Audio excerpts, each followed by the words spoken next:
கைசி இன்னைக்கு எபிசோட் எப்படி போப்பது நடக்கும் பாப்பா. இன்னைக்கு எபிசோட் என்ன காட்டுறாங்கன்னா சரவணவேலு எழிலும் சண்டை போட்டுட்டு இருக்காங்க. விஷயம் கேள்விப்பட்டு கையல் குடும்பத்தினர்களும் அந்த இடத்துக்கு வந்துடுறாங்க. சரவணவேல் கையலோட அம்மாவை பார்த்தோன்னா அதிர்ச்சி ஆகிறான். அப்ப அவன் சொல்றான், அத்தை எனக்கு தெரியல, நான் தான் முத்துவேல் மாமாவோட ஃப்ரெண்டு நாகராஜோட ஒரே பையன் அப்படின்னு சொல்றான். இதை கேட்டாருன்னா கையலோட அம்மா சந்தோஷப்படுறாங்க. அப்ப கையலுக்கு பழைய நினைவுகள்லாம் வருது. சரவணவேல் கூட விளையாண்டது எல்லாமே ஞாபகம் வருது. டே நீ நல்லா இருக்கியா அப்படின்னு சொல்லி கேஷுவலா விசாரிச்சுக்கிட்டு இருக்காங்க. ஆனா சரவணவேலுக்கு கையலுக்கு இல்லைக்கு கல்யாணம் முடிஞ்ச விஷயம் தெரிஞ்சோன்னு எப்படி டென்ஷன் ஆகிறான், கோவப்படுறான். இதை சரவணோட சித்தப்பா பார்த்துட்டாரு. உடனே அவர் நீங்க பொங்க வைங்க, நாங்கள் பின்னாடியே கலந்துக்கிறோம் அப்படின்னு சொல்லிட்டு சரவணவேலை கூட்டு போயிடுறாரு.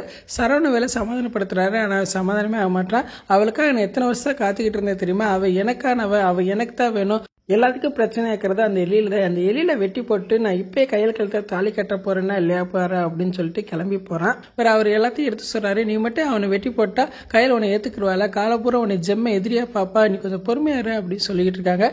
என்ன நடந்தா சரி, நான் இன்னைக்கு அவட்ட சொல்லதான் போறேன் அப்படின்னு சொல்லி அப்படியே ஆக்ரோஷமா கிளம்பி போறாரு.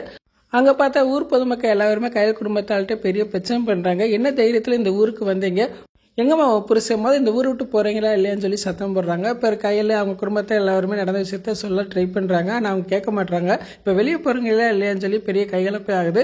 அப்போ எல்லி சொல்றாரு, எவ்வளோ பணம் சொல்லு கையில், இவங்களுக்கு சிங்கிள் செக்ல நான் பணம் தாரு அப்படின்னு சொல்றாங்க. அப்போ கையில் சொல்றாங்க, ஒரு நிமிஷம் பொருள் எல்லி, நான் பேசிக்கிறேன் அப்படின்னு சொல்றாங்க.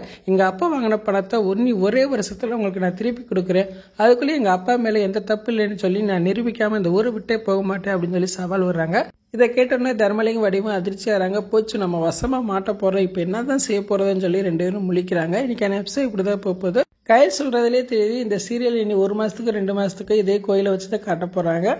எப்படி கையிலுக்கு எல்லைக்கு கல்யாணம் முடிகிறதா ஒரே மண்டபத்தில் வச்சு கிட்டத்தட்ட 1 மாசம் இழுத்தாங்களா, அதே மாதிரி தான் இழுக்க போறாங்கன்னு நினைக்கிறேன். நான் நினைச்ச மாதிரி நீங்களும் நினைச்சுக்கலாம். வீடியோக்கு லைக் கொடுங்க.